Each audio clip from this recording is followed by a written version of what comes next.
with Dr. Pearman. You're from GD Consulting, is that correct? Yeah, GP Consulting. GP it's my own consulting company, yes. Dr. Pearman, I've just had the opportunity of watching your presentation, and the science of climate change seems to be really well established there. Where do you think the direction of that science is going to go? Well, I'm not sure that it's well established. What we certainly know a lot more about the science than we did 10 years ago, and most of that is telling us that the issue is perhaps more urgent than we thought. But the reality is that there are things that we don't know still, and some of those things could make it better or it could make it worse, but we have to manage that. And the message that I was trying to get out is that we have to work always in a situation where we don't have perfect knowledge, but we can't wait to act because the consequences of some of the bad things happening are so serious. It's called prudential avoidance, isn't it? That's right, and most companies understand this very well, and that's how they manage their businesses from day to day, and when I'm making presentations to them, they understand that very well.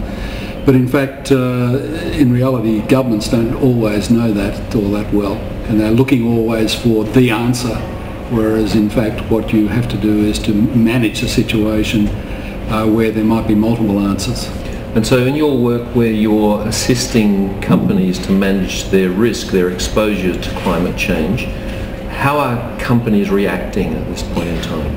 Well, there has been a significant change in the last 12 or 18 months, as there has been in the community, I think, around this issue.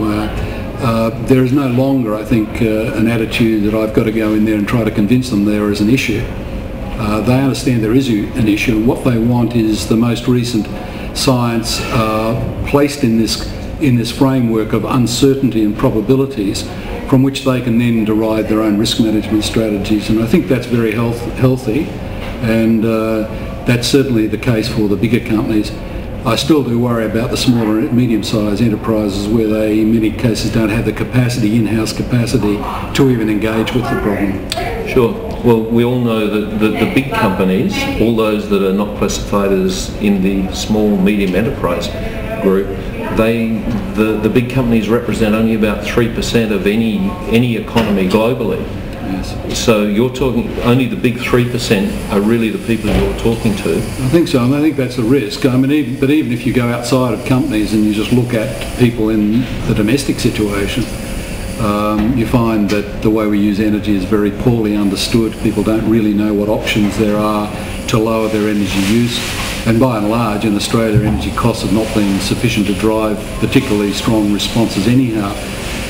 In the last few weeks we've seen that starting to change with petrol prices. Maybe when we have carbon trading, a rise of prices around electricity will also have an impact. But I suspect that some of those things won't change all that much because, relatively speaking, we're fairly wealthy and we don't really, those sorts of charges don't really drive our behaviour that much.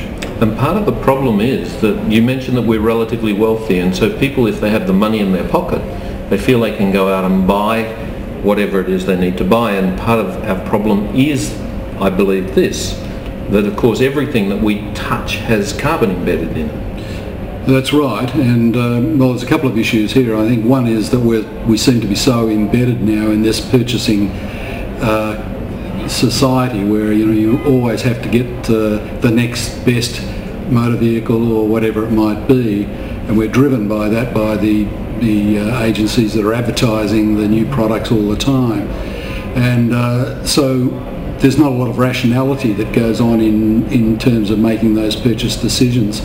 I see that even when I go and pick up my grandkids from school and see all of the young people picking up their kids in big four-wheel drive vehicles, they're in a kind of competition with each other to have the same kind of affluence or symbols of affluence, and that's a behavioural issue that unfortunately is not helping. So we just need to turn it around into a competition where they can be seen more green than someone else. That's right, and I think there's a bit of that happening actually. I think there are, the community by and large understand enough about climate change to know that they think they should be doing something.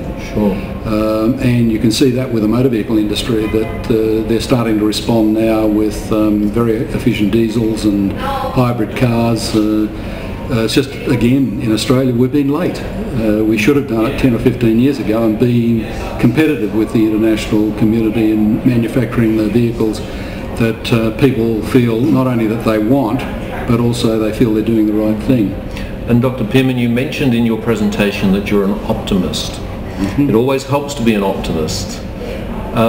As you are such an optimist, do you have a plan that can take us out of this? Do you have 2 or 3 points that you could just in one nutshell summarise what we need to do? Yes, well, I mean, I'd like to think that when the government, the federal government, comes to make its decisions on the carbon trading program later this year, that A, they'll try to bring it forward in time so that we don't wait 2 or 3 or 4 years before it actually comes about.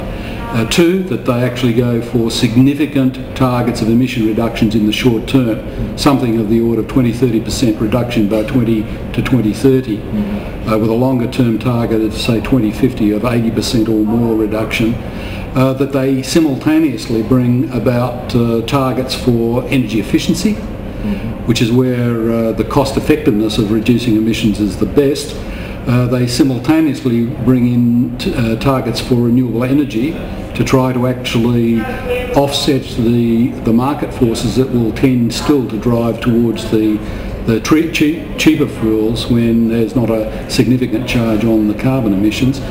And then they will also bring about an educational program so that all of us actually are more aware of what options really exist for us personally to change our behaviour, to change our purchasing actions and so on that lead to, from a community-wide point of view, a change in the emissions. So education really is the key part of all this, isn't it? Well, as I pointed out in the presentation, when you look at companies, when you look at commercial buildings, when you look at domestic situation, you find that in almost all circumstances you can reduce your energy usage by 25% with a cost return on investment within a year or 1 year.